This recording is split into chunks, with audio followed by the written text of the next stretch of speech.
Salut à toi, c'est Dax, on se retrouve cette semaine pour une vidéo présentation de la L85A1 de chez WE. Alors je suis toujours en compagnie du gars Flo qui m'accompagne pour mes reviews. Donc dans un premier temps, on va vous présenter la L85, donc la vraie L85, ces petites deux trois petites caractéristiques comme ça. On va ensuite passer sur la présentation de la réplique en tant que telle, et on finira comme d'habitude par un petit test de tir en extérieur. Donc la L85 c'est une arme britannique qui est fabriquée par l'Arsenal Royal d'Enfield. Elle est en service depuis 1985 si je ne me trompe pas au sein de l'armée britannique. Sinon à part ça, on la retrouve un petit peu partout, Népal, Zimbabwe ou encore Jamaïque en armes. C'est pas des armes de dotation mais c'est les principaux pays qui en ont acheté quelques exemplaires. Je vous propose qu'on passe maintenant donc à la L85, la réplique d'Airsoft. Alors la L85, donc comme vous pouvez la voir, là elle est en TAN et OD. Ce qu'il faut savoir c'est qu'elle est aussi disponible en noir et OD, si je ne me trompe pas. Donc la petite mémère a fait son poids, hein. Donc c'est la salle de chez WE, c'est la CO2, c'est une CO2. Elle fait 4 kg, un petit peu plus de 4 kg, donc on la sent bien quand on fait mumuse avec. Donc bien évidemment c'est du chargeur type M4 qu'on met dedans. Hop. Donc petit chargeur type M4, donc de quoi mettre la sparklette de CO2, je sais pas où tu me les as mis, elles sont là. Hop. Donc la petite sparklette de CO2 dedans. Maintenant que je le tiens, le chargeur, la réplique bouffe beaucoup de CO2, je m'explique. Avec tout à l'heure avec Flo, quand on a fait le test de tir, on s'est rendu compte que une sparklette ça fait pas un chargeur, ça fait un demi-chargeur. Encore je me suis pas mis à compter, mais je pense qu'on est un demi-chargeur. Ça bouffe beaucoup de CO2. Le blowback vient bien évidemment expliquer cela. Surtout qu'en plus, juste après qu'on ait voulu retirer la sparklette, il y a encore du gaz et enfin, du CO2 qui est parti. Donc ouais, il y avait pas. Franchement ça consomme un peu beaucoup. Voilà. Donc on va revenir sur la réplique directement. Donc c'est une réplique en plastique et simili-métal. Donc plastique ça va être la poignée pistolet et le garde-main avant. Tout le reste ça va être un espèce de métal. Donc voilà, que rajouter d'autre comme ça, rien, on va faire le tour de la réplique. Alors, oh là j'ai des problèmes ce soir. La culasse, donc elle se recule là bien évidemment pour armer, quand on a un chargeur d'engagé avec des billes, pour armer la première bille pour qu'après ça puisse partir. Voilà, c'est l'avantage du CO2. Donc la culasse c'est un espèce de plastique avec un petit embout un espèce de métal avec un petit embout en plastique qui, bon, il y a un petit peu de jeu dessus par contre. Sinon on va rien à dire là-dessus. Il y a la présence d'un petit cache là qui, hop, juste ici, juste en dessous de mon doigt, normalement il devrait y avoir un cache. Ça c'est une réplique donc, qui m'a été prêtée par le magasin Winsofter. C'est une réplique qui est déjà un peu baroudée. Le cache n'est plus là, mais donc le cache se rabaisse quand vous armez la première bille. Ça indique que vous avez une bille qui est engagée. Voilou. Tac. Alors on va la faire partir. Normalement il n'y avait rien. Voilà. Donc juste en dessous, juste à côté plutôt, on va retrouver une espèce de petite. Hop, je vais mettre ça comme ça. Une espèce de petite molette qui se tourne là. Ça servirait à démonter la réplique, tout simplement. Donc ouais, rien à rajouter là-dessus. En ce qui concerne la sangle, donc on va retrouver de quoi mettre sa sangle ici là. Donc un petit peu comme sur le FAMAS, comme ce qu'on peut retrouver sur le FAMAS. Ça reste du bullpup, hein, donc certaines armes répliques vont se ressembler beaucoup. Des sangles à l'avant, des attachants qui devraient se trouver des deux côtés ici, donc qui devraient se trouver, elles y sont pas. Voilou. Hop, on va passer de l'autre côté. Un repose-joue amovible Toc, on peut l'enlever et tout. Après, il n'y a aucun intérêt à l'enlever, honnêtement. Parce qu'il n'y a rien derrière. Il n'y a pas moyen de passer la culasse de l'autre côté. Tac, tac, tac, tac, tac, tac. Le sélecteur de tir. Donc, en haut, il est en position R rifle, donc c'est du coup par coup.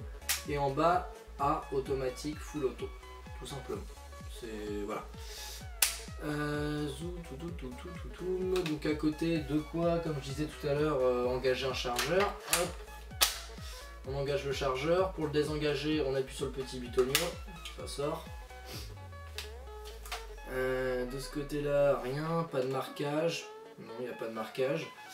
On va passer à la partie supérieure de la réplique. La poignée garde-main.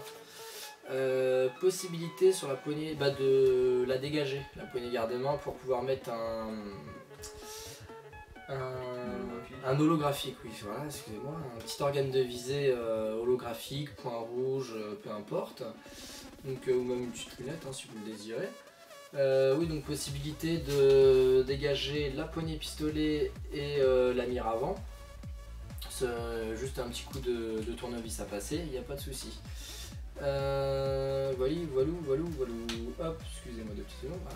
Voilà. Si sur la poignée pistolet, les organes de visée sont réglables, il y a des petites molettes. Donc juste là, la molette qu'on peut tourner. Pour la tourner, il y aura juste une petite vis sur laquelle il faudra appuyer, mais elle est toute petite. Il suffit juste d'appuyer dessus et on peut ajuster donc le guidon, etc. Ouais, on peut l'ajuster. Tac, je crois que j'ai fait le tour pour l'instant.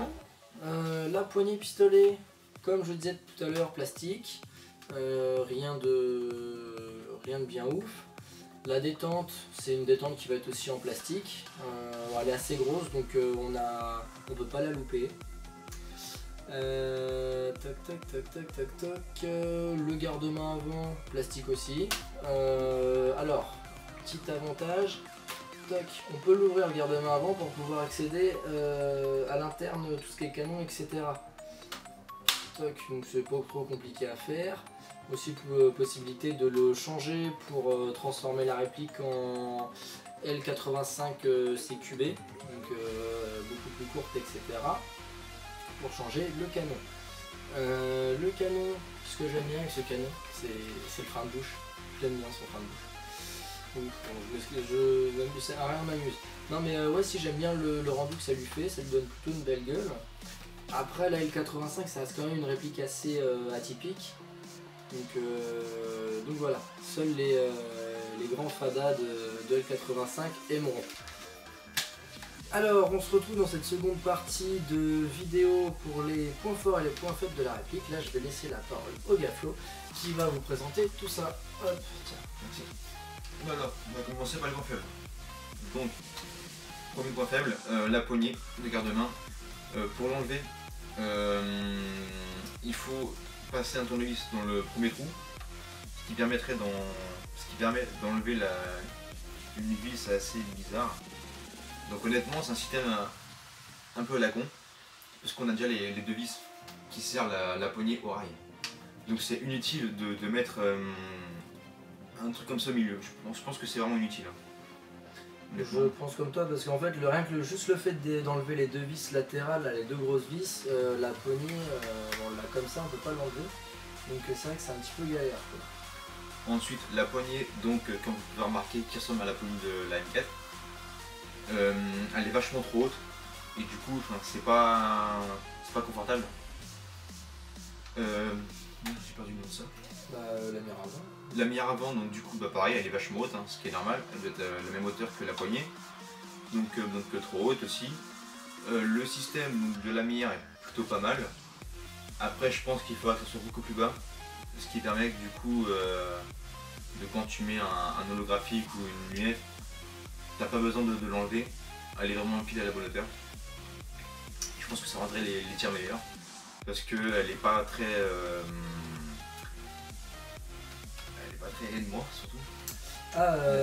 Bref, ça aide pas quoi si on est obligé si on veut mettre une aide à la visée, donc une optique holographique ou point rouge, on est obligé de jarter les deux quoi, clairement.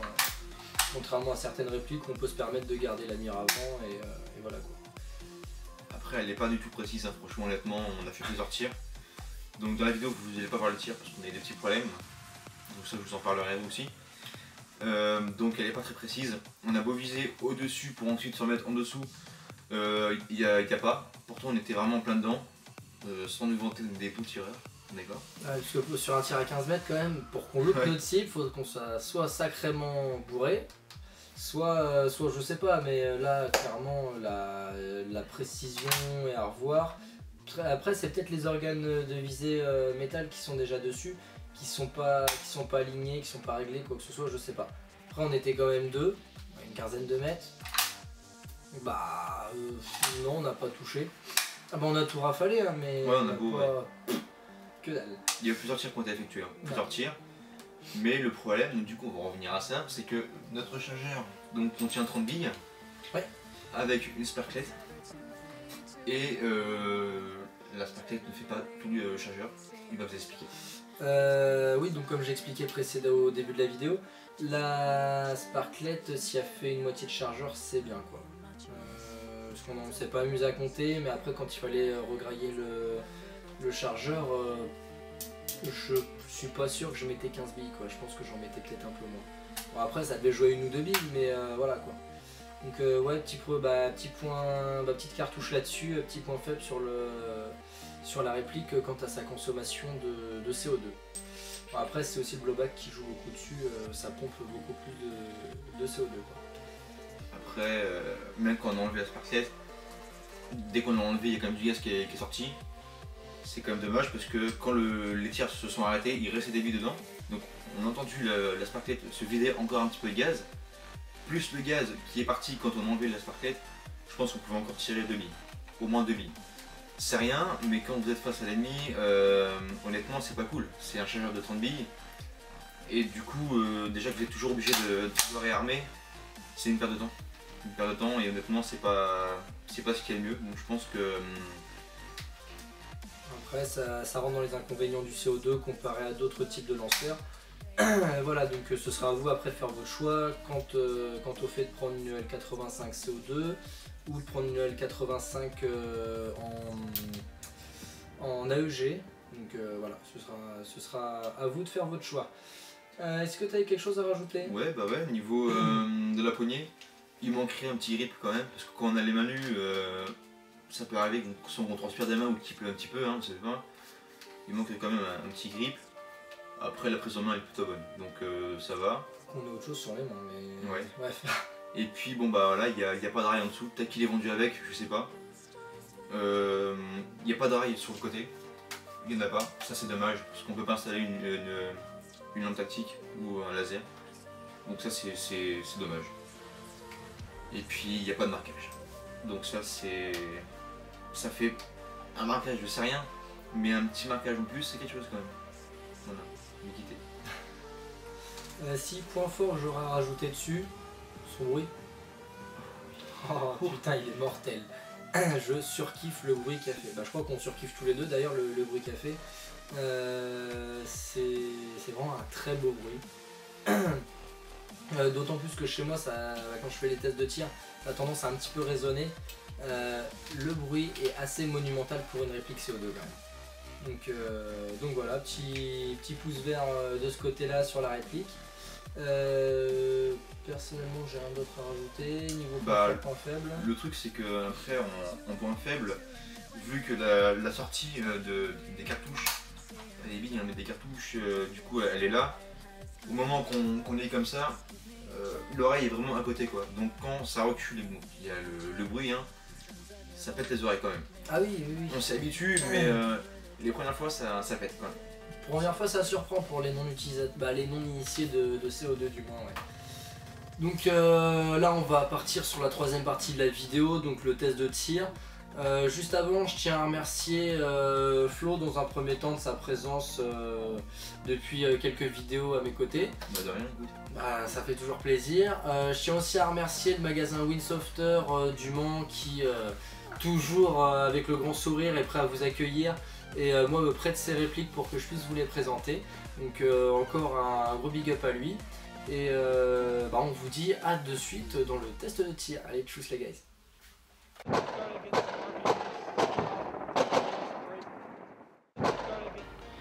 Bon, là on retrouve Flo donc pour son petit test de tir avec la L85 de chez WE. Bon bah ça va être à toi de jeu mon petit Flo.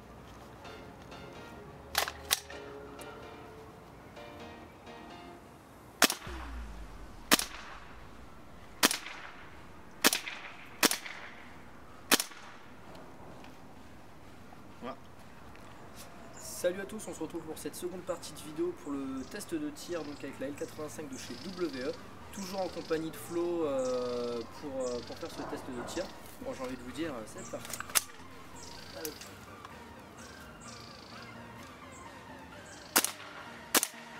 On va tester le full auto.